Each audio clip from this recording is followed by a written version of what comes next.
Bonjour, bienvenue sur Sudocanard. Dans cette vidéo, on va attaquer du gros gibier. C'est toujours une grille extraite de ce livret d'instructions du championnat d'Allemagne, et c'est une de ces formules en lien avec l'arithmétique. Celle-ci s'intitule Prime Sum Sudoku. Je vais vous montrer la grille. On a une grille avec les 9 blocs 3-3, donc jusqu'ici c'est du Sudoku standard. Et vous noterez que de temps en temps, il y a un petit carré noir entre deux cases. Et de temps en temps, il n'y en a pas. Eh bien, lorsqu'il y a un carré comme ceci, ça signifie que la somme des deux chiffres correspondants est un nombre premier. Je vais rappeler ce que ça veut dire. Et réciproquement, ce qui signifie que quand il n'y en a pas, la somme de ces deux chiffres ne donne pas un nombre premier. Alors, un nombre premier, je rappelle ce que ça veut dire. C'est un nombre c'est un nombre entier qui admet exactement deux diviseurs, un et lui-même. Et j'ai fait la liste ici des plus petits nombres premiers, ou du moins tous ceux qui sont susceptibles d'être somme de deux chiffres, 2, 3, 5, 7, 11, 13 et 17. Ces nombres-là sont des nombres premiers, 13 n'est divisible par aucun autre nombre que 1 et 13. Et vous voyez que j'ai zappé le 4, parce que 4 est divisible par 1 par 4, mais aussi par 2. En fait, 2 est le seul chiffre pair à être premier, puisque tous les autres nombres pairs sont divisibles par 2. 6 est divisible par 2, mais aussi par 3. Et dans les nombres impairs, nous avons 9 qui est divisible par 3. Donc pas seulement par 1 et 3, mais pas seulement par 1 et par 9, mais aussi par 3. Et nous avons 15 aussi, là que j'ai zappé, qui est divisible par 3, par 5 aussi. Et en fait, donc pour ce qui nous intéresse, c'est les sommes de deux chiffres distincts, donc le 2 ne sera pas réalisé. Et les seules sommes possibles de deux chiffres entre 1 et 9 qui donnent des nombres premiers sont 3, 5, 7, 11, 13 et 17.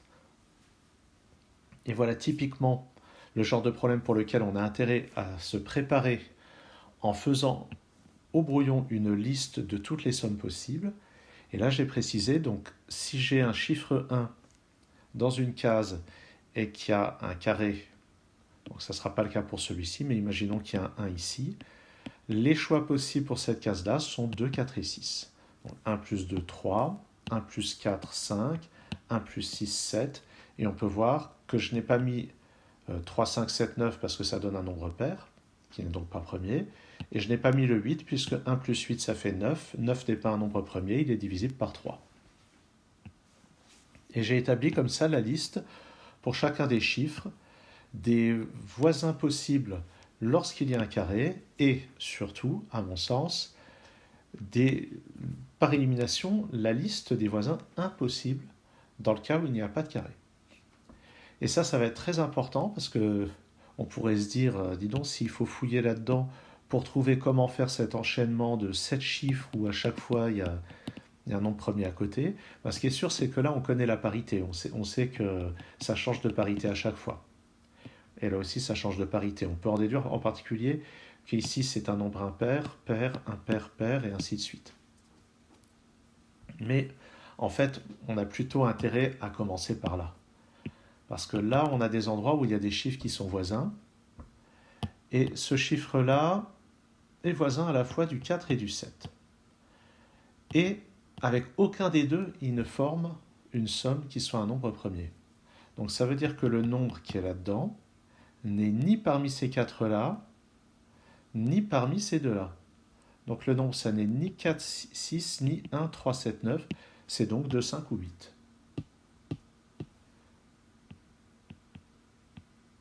Et de même pour celui-ci. Ah, et pour celui-ci, il est en vue d'un 2 et d'un 8, donc c'est un 5. Donc c'est visiblement choisi comme ça délibérément pour qu'on puisse débuter la grille. On va faire la même chose ici. 3 et 8, ça n'est pas 2, 4, 8, ni 3, 5, 9, il reste 1, 6 et 7. Et regardez bien, 1 et 7, donc ici c'est un 6, et l'autre c'est un 1 ou un 7. Puis là on verra, les voisins possibles pour le 1 c'est 2, 4, 6, pour le 7 ça va être 4 et 6. On remarque qu'il n'y a pas de 4, que ça ne peut pas être un 4, que ça ne peut pas être un 6, donc c'est forcément un 2. Et 2 n'est pas dans les voisins possibles pour le 7, donc en fait ici c'est un 1.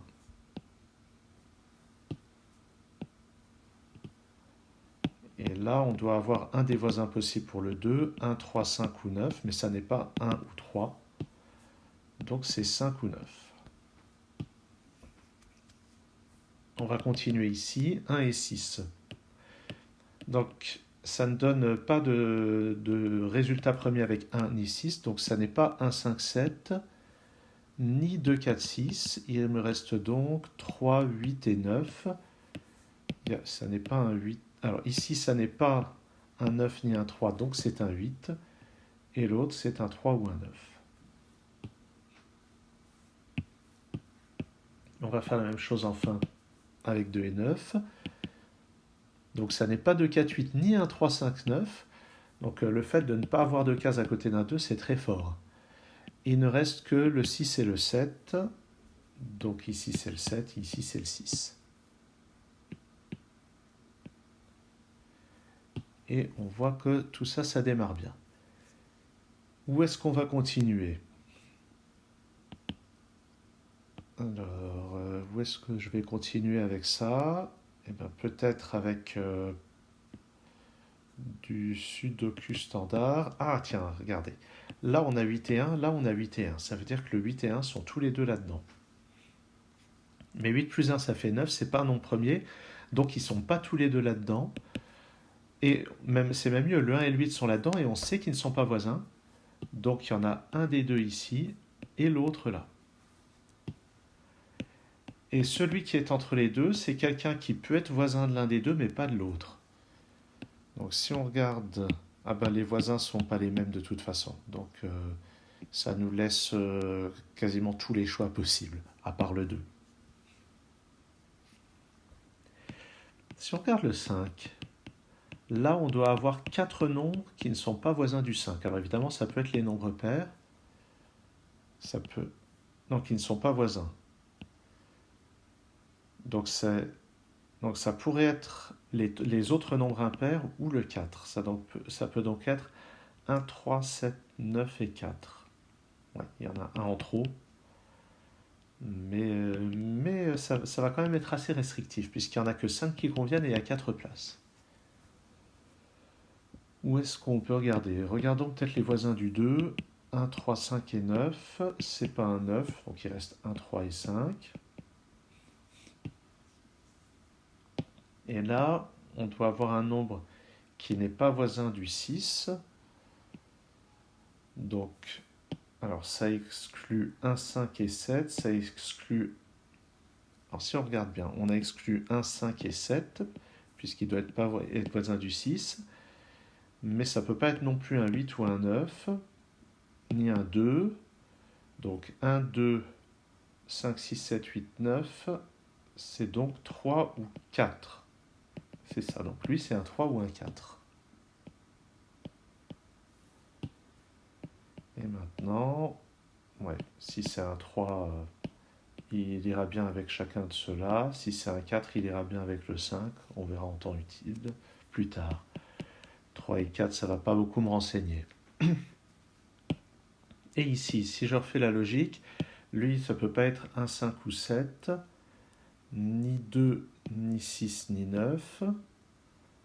Il me reste 3, 4 et 8. Il y a intérêt à bien vérifier, on peut avoir vite fait d'oublier quelque chose. Donc ça ne peut pas être 1, 2. Non, c'est bon.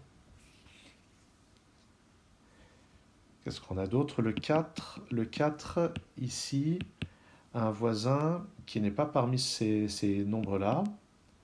Et ça ne peut pas être 5 non plus, donc ça va être un nombre pair. Donc ça va être 2, 6 ou 8.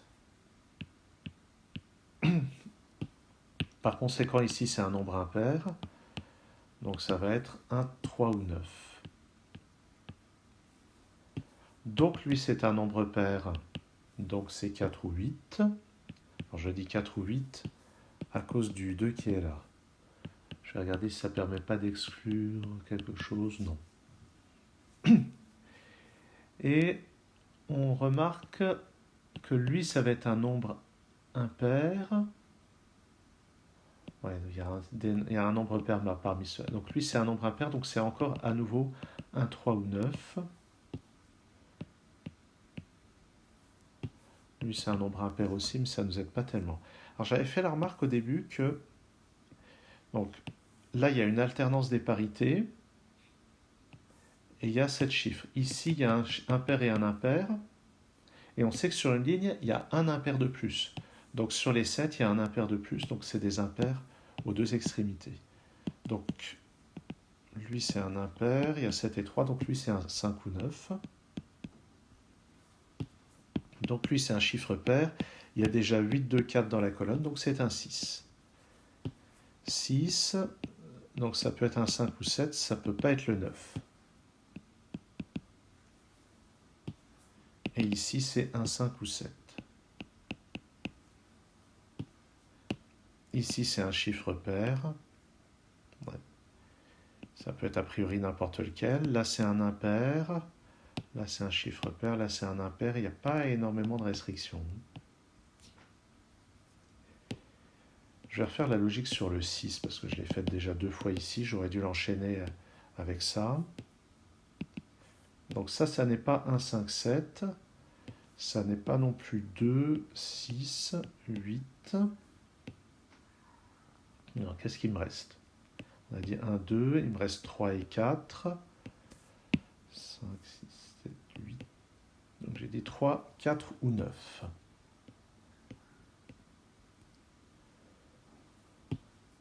Pour le 8, ça exclut 3, 5 et 9. Et on a aussi 1, 6, 8 et 2. Donc 1, 2, 3. Le 4 n'est pas exclu. 5, 6. Le 7 n'est pas exclu. 8 ou 9. J'aurais dû les noter au fur et à mesure. Mais je crois bien que c'est ça. 4 ou 7. Alors, si c'est le 7 ici, ça implique le 4 là, puisque 7 plus 3, ça fait 10. 7. De toute façon, ça doit être la parité opposée. Et si c'est le 4, le 3 et le 9 conviennent. Donc, c'est encore pas si simple. À côté du 8, ça ne peut pas être 3, 5 et 9. Ni 1, ni 6. Alors, j'ai 2, 4 et 7 a priori qui pourraient convenir. Je ne m'y prends sûrement pas de façon optimale. Si je prends le 1, j'exclus 2, 4, 6. Donc il me reste tous les chiffres impairs. Ouais. C'est pas terrible. Ah, mais ça ne peut pas être un 2. Et je pense à ça parce que ce 2 m'interdit un 2 ici. Je ne peux pas avoir un 2 ici. Donc c'est un 2 ici. Ça, j'aurais pu le remarquer nettement plus tôt. Donc ça, c'est un 2. Et ici, on exclut 1, 3, 5 et 9. On exclut beaucoup de choses. Ah pardon, non, au contraire, ceux-là, on les garde. Ça doit faire une somme paire. Donc c'est 1, 3, 5 ou 9, mais on sait déjà que ce n'est pas le 1. Donc ici, c'est 3, 5 ou 9. Ouais. Donc ici, ça pourrait encore être 4 et 5. Le 7 est bien sûr possible, mais sinon, ça pourrait encore être 4 et 5.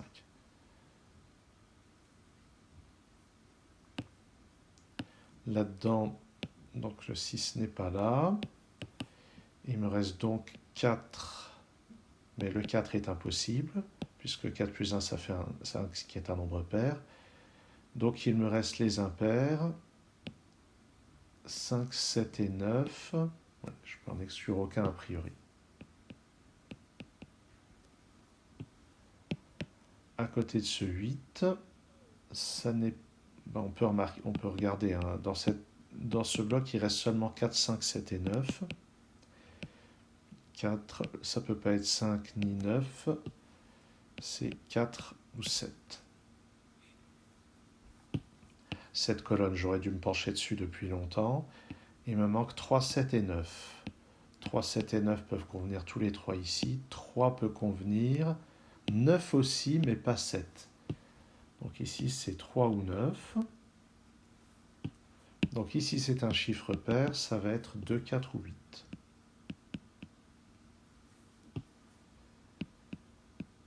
Ah, est-ce qu'il va y avoir quelque chose? Oui, le 2, 2 plus 1, 3, 2 plus 5, 7, ce sont deux nombres pairs. Donc j'exclus la possibilité du 2. Alors, par contre, 4 et 8 sont possibles tous les deux. Je vais les noter comme ceci. 8 plus 1, 9, ce qui n'est pas pair. 4 plus 5, 9, qui n'est pas pair non plus. Donc ici, c'est soit 8, 1, soit 4, 5.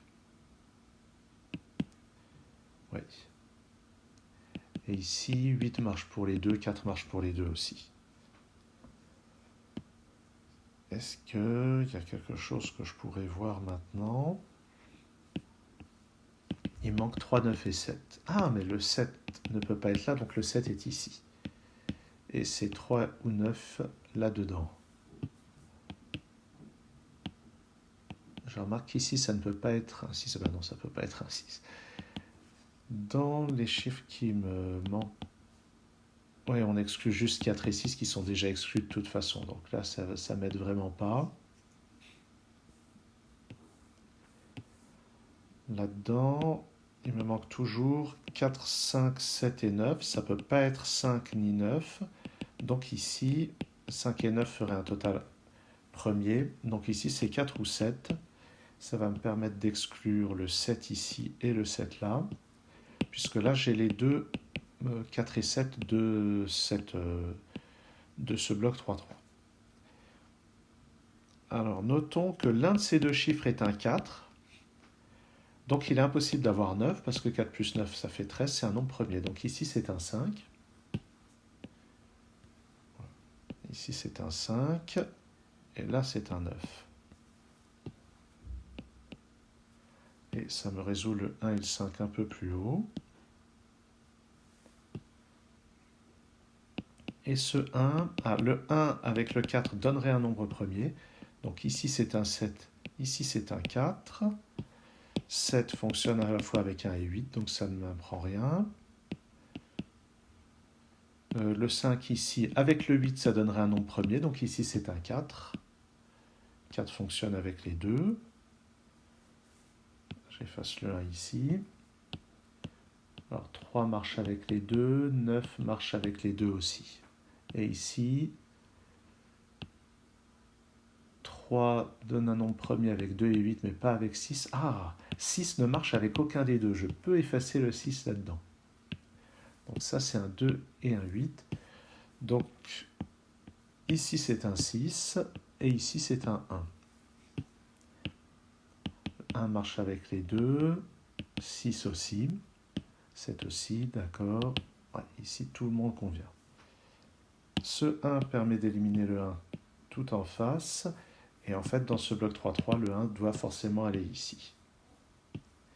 Ce 1 plus 4, ça fait 5 qui est un nombre impair. Je peux évacuer le 4 de cette case. Ouais. Là-dedans, dans cette ligne, il me manque 2, 3 et 6. Donc déjà, je peux éliminer le 3 de cette case. J'ai dit 2, 3 et 6. Ici, ça ne peut pas être 2 ou 6, ça ferait une somme paire, donc c'est un 3. J'ai dit 2, 3 et 6 et j'ai tort, le 2 est déjà là. Donc c'est 3, 6 et 4. Donc, non, 3, 6 et 5, je vais y arriver. 3, 6 et 5, 3 et 5 conviennent. 3 et 5, ici c'est 3 ou 6. Ouais. Bon, ici je vais mettre 3, 5, 6, mais je vais regarder. 3 ferait un nombre premier avec n'importe lequel des deux, donc j'efface le 3. 6 convient de toute façon. 5 donnerait un nombre premier avec 2 ou 8. Donc ici, c'est un 6. Et j'en déduis à côté un 3 et à côté un 5. 3 convient pour les deux, 6 aussi.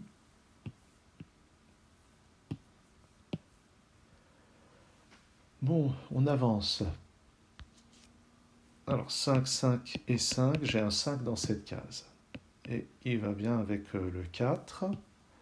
Après le 5, il me faut 2, 6 ou 8. J'ai déjà 6 et 8 dans la ligne.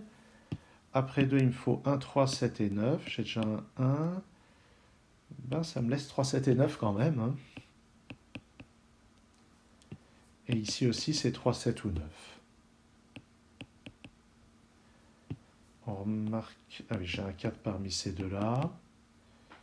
Et tous les autres conviennent. Ah, mais au fait, ce 7-là, il me donne un 4 ici. Donc, pas là. Je vais refaire ce 3. Donc, j'ai 3 et 9 dans le bloc. Donc, ici, c'est un 5, ici, c'est un 7.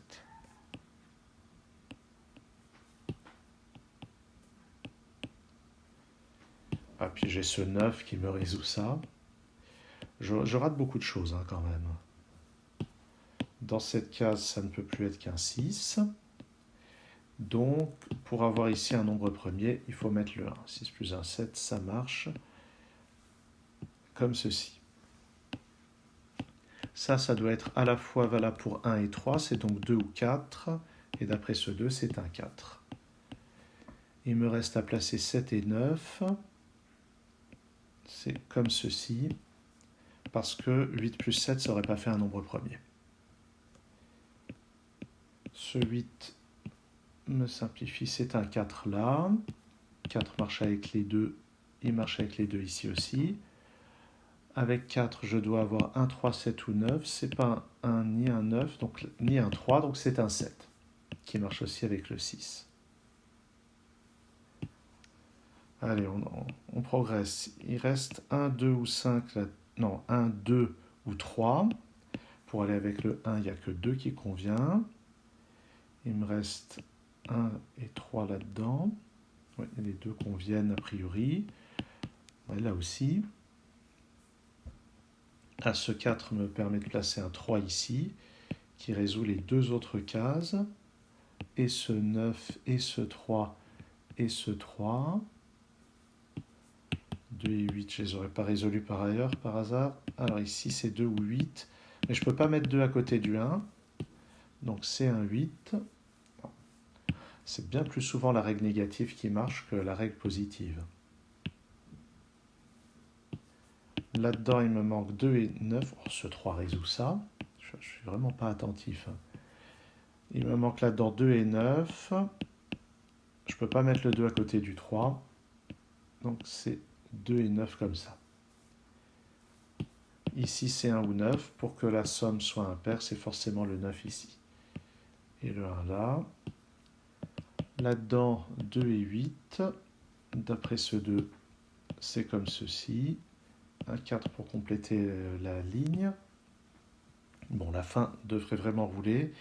Il me manque un 9 et un 4. Ici, pour aller faire un score premier avec le 3, c'est 4. 9, 8. Un nombre impair ensuite, 3 ou 7, donc c'est 3. Il me reste à placer 7 et 4, c'est comme ceci. Première colonne, il me manque 1 et 8. Deuxième colonne, il me manque 5 et 2. Troisième colonne, il me manque 9 et 6. Et puis 6 ici et 7 là. On peut vérifier que les derniers chiffres placés vérifient bien la règle. Voilà. Ça a été un petit peu laborieux au début. Il y a des endroits où j'ai laissé passer des déductions que j'aurais pu faire. Mais on voit que la mise en place au début reposait vraiment sur ces couples de chiffres pour lesquels il fallait trouver des voisins communs qui ne donnaient pas des sommes premières. Et après, évidemment, si on connaît bien les nombres premiers, les choses qui marchent, si on raisonne bien avec les histoires de parité, ça aide. J'espère que tout ceci vous a intéressé, j'espère que ça ne vous a pas trop intimidé. J'espère surtout que ça vous a plu. Je vous remercie d'avoir suivi cette vidéo et à très bientôt sur Sudokanar.